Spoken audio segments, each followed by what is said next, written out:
Baik, mari kita berdoa. Bapa dalam surga, benar Tuhan, Tuhan kami Yesus adalah Raja yang patut kami sembah oleh karena kemuliaan, keagungan penciptaannya, tapi juga karya penyelamatannya. Kami sungguh berterima kasih punya Tuhan, seperti Engkau ya Yesus.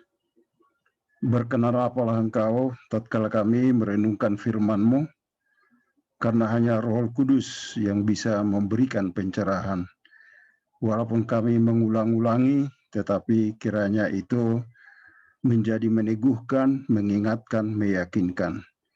Kami serahkan persekutuan kami dalam nama Tuhan Yesus Kristus. Amin. Kebetulan minggu lalu belajar dari Yohanes 16, jadi saya akan bagikan dari satu nats yang berbicara kepada saya dari pasal 16 ayat 33. Kristus berkata, "Aku telah mengalahkan dunia." Itulah di dalam ayat 33. Saya akan baca, semua ini kukatakan supaya kalian mendapat sejahtera karena bersatu dengan aku. Di dunia kalian akan menderita, tapi tabahkanlah hatimu. Aku sudah mengalahkan dunia. Itulah sabda dari Tuhan Yesus. Saya juga senang membaca dari Amplified.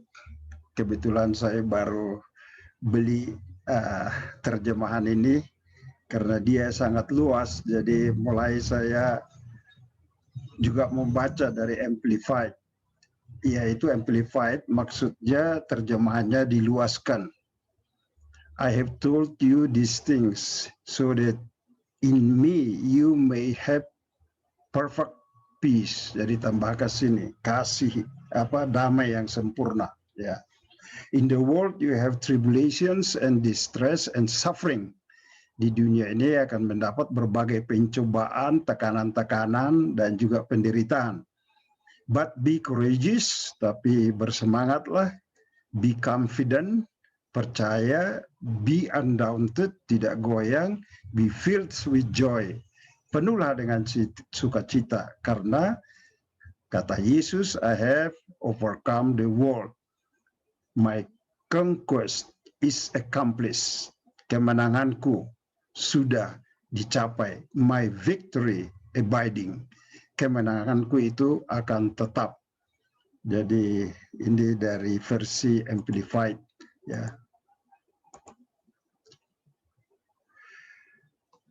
Menjalani hidup di dunia, ya, kita sudah alami sekarang, bukan sesuatu yang mudah, ya. Namun Tuhan Yesus membuat suatu statement, aku telah mengalahkan dunia. Nah, khususnya saat ini tentu dengan pandemi sudah terus-menerus kita mengalami bagaimana kesulitan di perekonomian, bagaimana hal baru di dalam pengalaman di masyarakat, khususnya bagi mereka yang berduka, mengalami perpisahan dengan yang dikasihi, tanpa mendampingi, tanpa bisa mendoakan, di pemakaman hanya menonton dari jauh. Jadi memang cukup berat, ya, situasi sekarang ini. Tapi Tuhan Yesus kembali mengatakan, aku telah mengalahkan dunia. Jadi kita akan coba menelusuri kira-kira apa ya yang tercakup di dalamnya.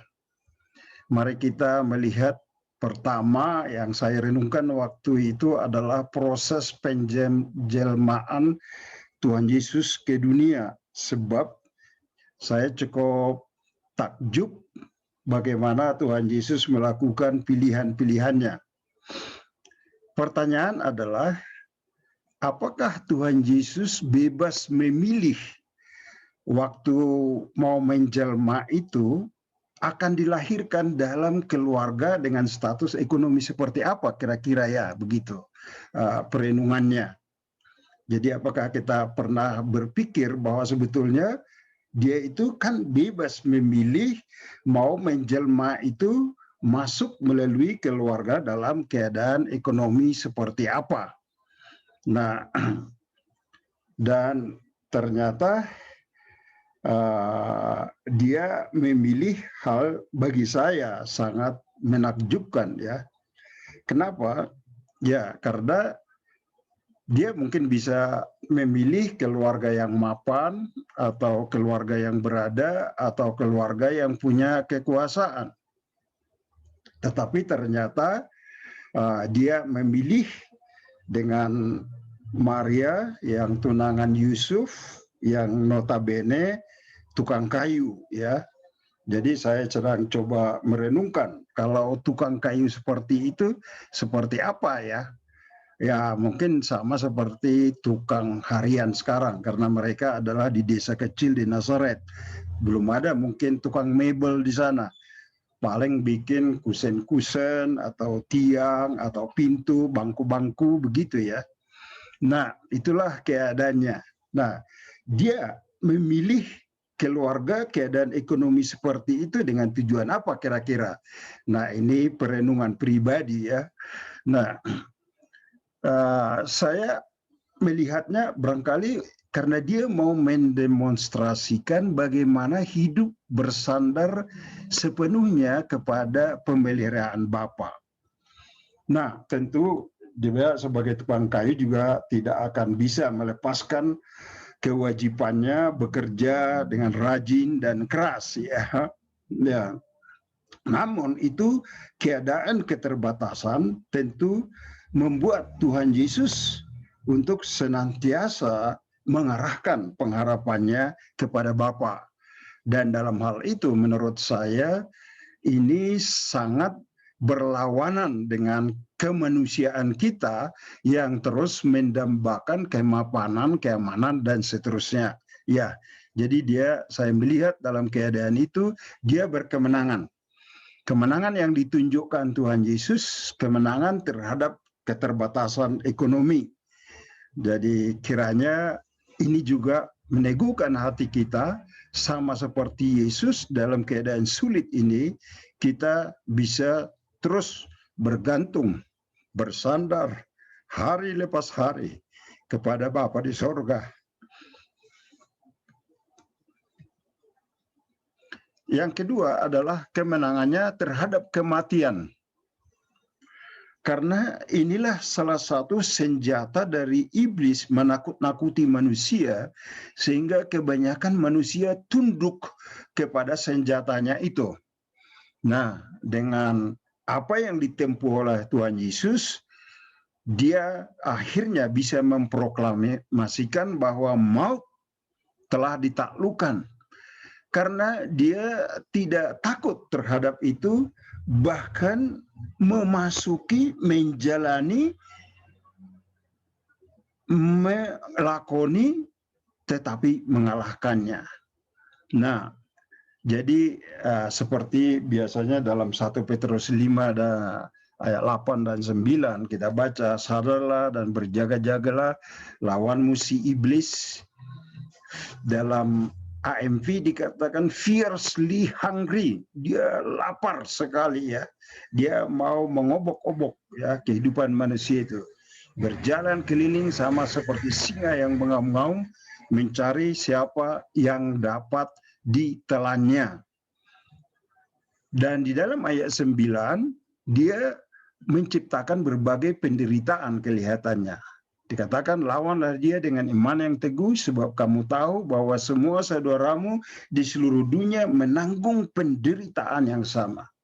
Jadi senjatanya yang utama itu adalah melalui penderitaan dan salah satu penderitaan itu adalah maut atau kematian. Ya, oleh karena itulah maka saya melihat Tuhan Yesus tidak mengelak tapi dia masuk dan menjalaninya. Dan diingatkan kita dalam Amplified, you do not suffer alone. Jadi sekali lagi cara iblis menakut-nakuti adalah ancaman maut, kematian.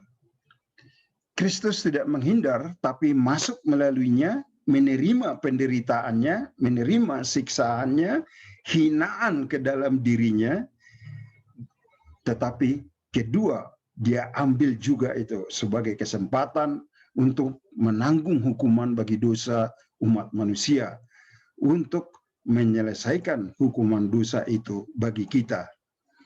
Dia tidak menjadi marah karena perlakuan ketidakadilan itu, atas penderitaan itu, bahkan dia menyatakan di dalam doanya, ampunilah mereka, karena mereka tidak tahu apa yang mereka perbuat.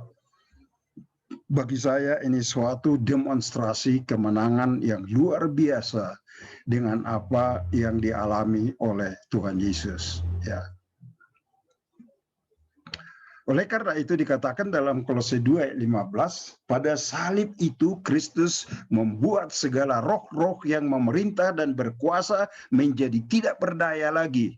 Mereka dijadikan tontonan umum pada waktu Kristus menggiring mereka sebagai tawanan dalam pawai kemenangannya.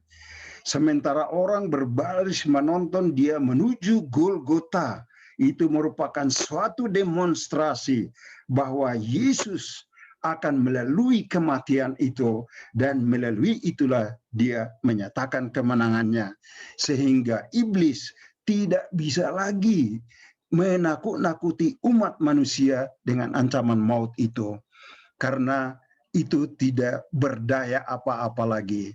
Sebab karya penebusannya itu akan meluputkan kita dari kematian yang kekal. Dalam Amplified dikatakan, when he had disarmed the rulers and authorities, those supernatural forces of evil operating against us, he made a public examples of them, exhibiting them as captive in his triumphal procession. Jadi justru arak-arakan penyaliban itu adalah merupakan demonstrasi kemenangannya. Having triumphed over them through the cross.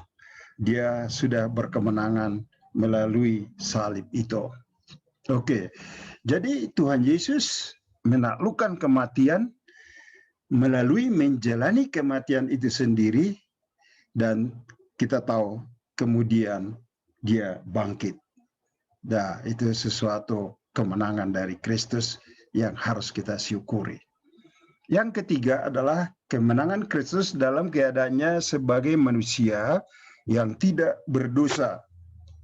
Kita masih mengingat dalam keadaan terlemah di dalam Matius 4, tatkala dia berpuasa 40 hari 40 malam, dia sangat lapar.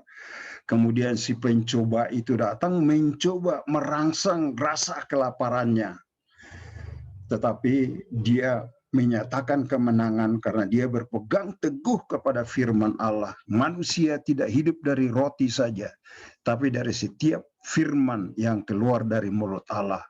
Begitupun pencobaan yang kedua, tatkala karena memang sudah dijanjikan malaikat akan menatang dia, maka penggoda itu menyatakan, tunjukkanlah kehebatanmu meloncat dari bumbung bait Allah. Tetapi dikatakan jangan engkau mencobai Tuhan Allahmu. Dan terakhir, yang paling menggiurkan sebetulnya, mungkin apalagi bagi kemanusiaan kita, tatkala ditawarkan bahwa semua kekayaan dunia akan diberikan jika dia menyembah kepada iblis itu. Tapi nyahlah engkau iblis, kata Yesus, hanya Tuhan yang disembah. Di dalam Ibrani 4 ayat 15 dikatakan, Imam Agung turut merasakan kelemahan-kelemahan kita. Ia sudah dicobai dalam segala hal, sama seperti kita sendiri. Hanya ia tidak berbuat dosa.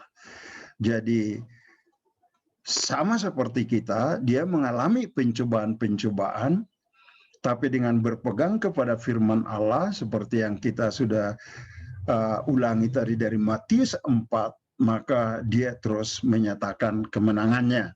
Dan saya kutip lagi dari Amplified yang sangat diluaskan, dikatakan Ibrani 4 ayat 15 tadi, for we do have a high priest who is able to sympathize and understand our weaknesses and temptation.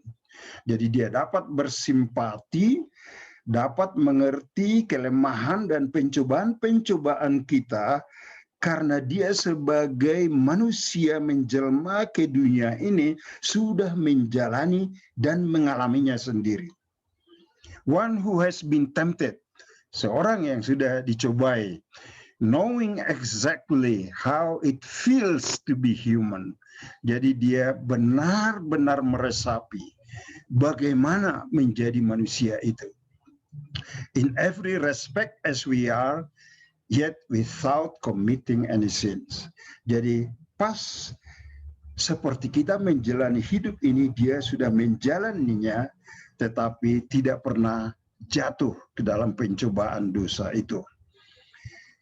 Jadi keutuhan penyelamatan Kristus tidak hanya menanggung hukuman atas dosa kita, tetapi sebagai manusia sama seperti kita, mewakili kita secara mutlak melaksanakan semua tuntutan hukum Allah, sehingga dia mempunyai kebenaran yang sempurna tanpa dosa. Oleh karena itulah kita tidak hanya diluputkan dari hukuman dosa, karena kalau hanya itu keselamatan kita tidak utuh, tetapi butuh kesempurnaan kebenaran, dan itulah yang dihisapkan, dan itulah yang diperhitungkan, dan itulah yang diberikan kepada kita tatkala kita bertobat, mengimani Dia sebagai juru selamat kita. Dengan demikian kita bisa menghadap tahta pengadilan Allah tanpa ada tuntutan dakwaan si pendakwa itu. Oleh karena kebenaran yang sempurna dari Kristus sudah dihisapkan menjadi milik kita. Nah, ini hal yang luar biasa, kemenangan dari kehidupan Tuhan Yesus. Ya. Dan keempat, yang terakhir. Dan untuk mendemonstrasikan kemenangannya yang terakhir nanti, karena kemenangan yang sekarang belum secara kelihatan, baru di dalam penyelamatan terhadap kita umat manusia, dan penyelamatan itu baru tahap di dalam bahwa kita dihisapkan, jiwa dan roh kita menjadi milik Allah. Ya, tetapi nanti di dalam kemenangannya seperti yang kita baca dari Wahyu tadi, bahwa dia akan datang sebagai pemenang pada akhir zaman. Ini yang kita baca tadi dari Wahyu 19 ayat 11. Kemudian saya melihat surga terbuka, lalu nampak seekor kuda putih, penunggangnya bernama Sang Setia dan Sang Benar. Ia adil dalam memutuskan hukuman dan dalam peperangan yang dilakukannya. Jadi dia akan melakukan peperangan yang terakhir, karena ada perang dahsyat nanti ini di mana seluruh manusia yang masih hidup akan mencoba melawan pengikut-pengikut dari setan dan iblis itu, tetapi dia akan memusnahkannya dengan pedang.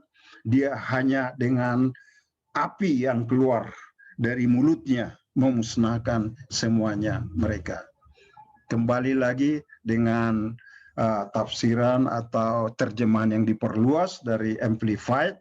After that I saw heaven opened, and behold a white horse appeared.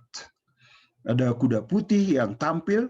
The one who was riding, it's called Faithful, yang dikatakan dia orang yang setia adanya, trustworthy, dapat dipercaya, loyal, setia, incorruptible, tidak bernoda, steady, selalu di dalam, bertahan di dalam kebenaran and true. He passes judgment and wages war in righteousness. Dia akan menjalankan penghakiman dan pengadilannya benar. Jadi sekarang kita sepertinya orang bebas melakukan penghinaan, perlawanan, mengabaikan karya-karyanya itu, tetapi sudah ditentukan satu saat bahwa dia akan menjalankan keadilannya. Dia akan membalaskan, dan pengadilannya adalah kudus, holy, dan benar-benar adil dan benar. Justice and righteousness. Itu yang dikatakan firman Tuhan.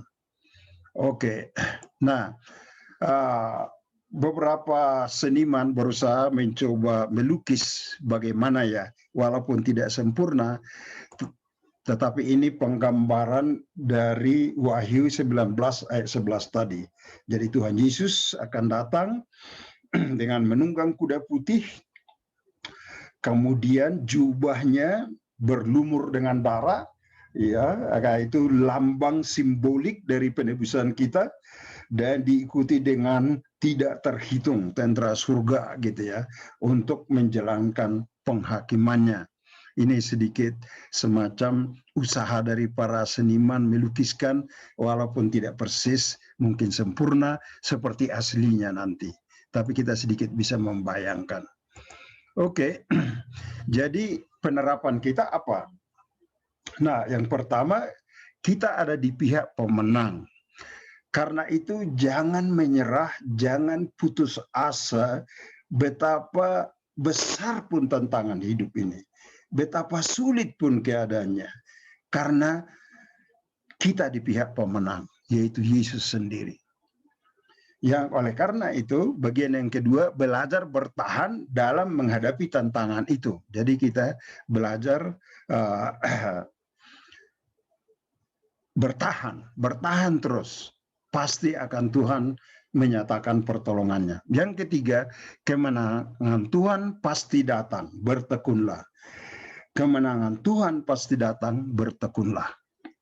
Nah, sebagai penutup, saya menemukan satu keluarga yang mengasihi Tuhan, yang hidup dengan pola sederhana, tapi juga hidup dengan mendemonstrasikan iman mereka. Dan saya sangat terkagum-kagum bagaimana mereka, saya baca ya pola hidup mereka, boleh dikatakan mereka masih hidup cara seperti 200 tahun lalu. Dan kemudian anak mereka 6 laki-laki, dan dugaan saya masih bertambah, karena mereka hanya hidup dengan sederhana pola iman. Tapi mereka bersama sebagai keluarga bernyanyi untuk meninggikan Tuhan yang menang itu. Mari kita dengarkan bersama-sama sebagai penutup.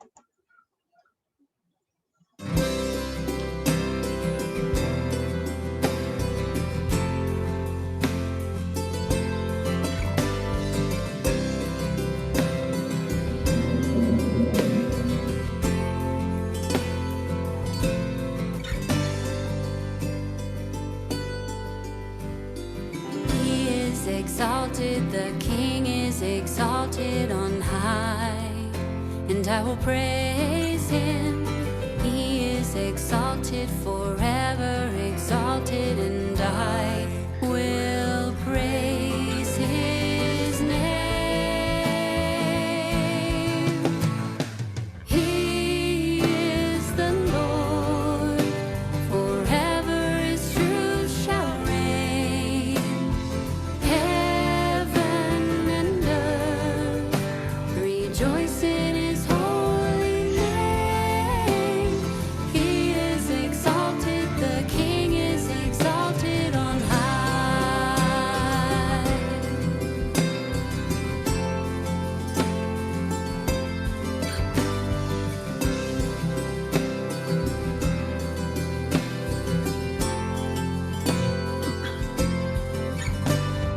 He is exalted, the King is exalted on high, and I will praise him. He is exalted forever, exalted, and I will praise his name. He is the Lord, forever his truth shall reign. Heaven Rejoice in his holy name. He is exalted, the King is exalted on high. For thou, O Lord, art high above all the earth. You are exalted far above all gods. For thou, O Lord, art high above all the earth. You are exalted far above all gods.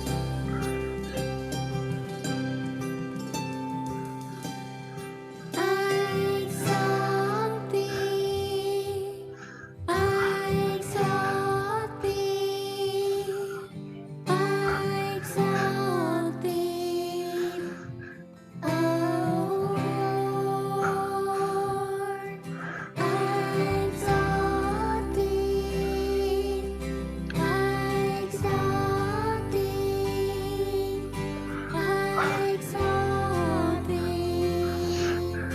O Lord, we exalt thee.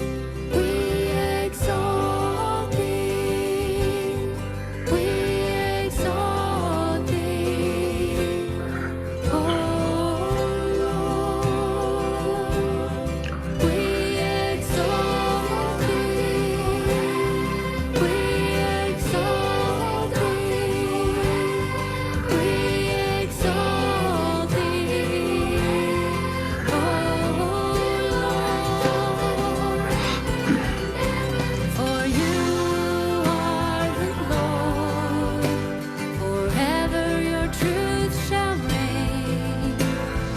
Heaven and earth rejoice in your holy name. For you are the Lord. Forever your truth shall reign.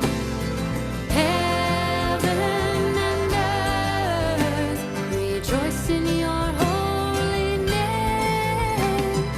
You are exalted forever, exalted on high.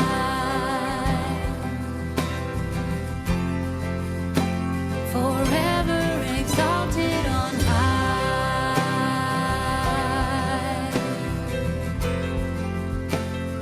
You are exalted on high.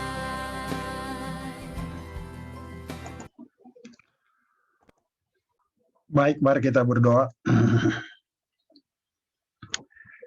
Bapa, mampukan kami meninggikan Engkau. Engkau Tuhan yang sudah menang.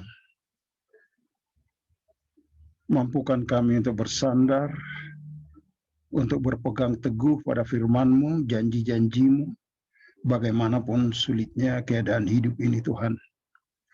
Supaya kami senantiasa berpengharapan, karena Tuhan adalah setia adanya. Bagimulah segala pujian, Engkau layak menerima hormat, karena Engkau sudah menyempurnakan keselamatan kami, menyempurnakan warisan kami, dan kelak kami juga akan disambut oleh kedatangan-Mu kedua kali sebagai pemenang. Kami puji Engkau, kami sembah Engkau, kami memuliakan Engkau. Dalam nama Tuhan Yesus Kristus kami berdoa. Amin. Terima kasih.